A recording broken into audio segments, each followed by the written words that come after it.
Marriages can lose their spark when people just get too comfortable in a relationship. And when we get comfortable, we tend to take one another for granted.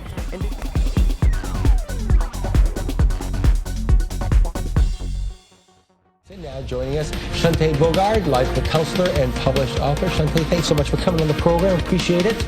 Great to be here. What's your take on these touched-up ads? I think it's important to know it's okay to enhance your natural beauty, but it's not okay to distort a woman's body or even girls' bodies to the point where they don't even recognize themselves in the ad. Can people experience empty nest syndrome before the nest is empty? Yes. In preparation for that child leaving the home, a parent may go through some sadness or some type of depression, and mainly because that parent may have been really entrenched in that child's life. So that child leaving the home, that parent or the thought of that child, makes the parent feel fearful. Move out of your house, go to China, quit your job because you're happy because their child's leaving, or you may be depressed. You want to allow yourself some time to adapt to the empty nest. And sure, you do not want to decide to have children or adopt another child during this time.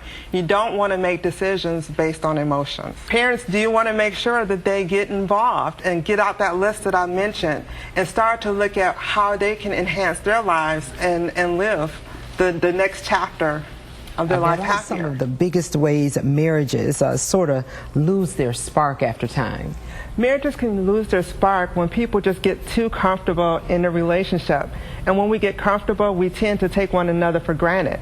And then you add in there some miscommunication, and that's a perfect formula for marital conflict and loss of passion. Be able to connect with your spouse. Connecting is on an intellectual level, physically, and also spiritually. You want to be able to pray together. We want to create an atmosphere of freedom and trust and love. Love can only grow when it's allowed to be unrestricted. So you want that person to be able to come into their own and be an individual as well as a couple together. So cater to their needs from time to time. And it can be small things. Like it can be small things. It doesn't have to be really expensive. Just to let them know that they're thought of. Particular challenges that people over 50 face when they're trying to date? Yeah, most of the time people over 50, they've been out of the dating scene for a while, and things have really changed since the last time they've been possibly dating. Well, baby boomers, they're used to picking up a phone, calling someone, asking someone out on a date, and now all of that is done by social media. So the dating scene has really changed. You have dating online where it didn't used to be that way years ago. I use the acronym RUN, and that is reinventing yourself. Use technology and never say you're too old. So again, step outside of your comfort zone and do something fun for a change. So never use the phrase, I'm too old, because you're not.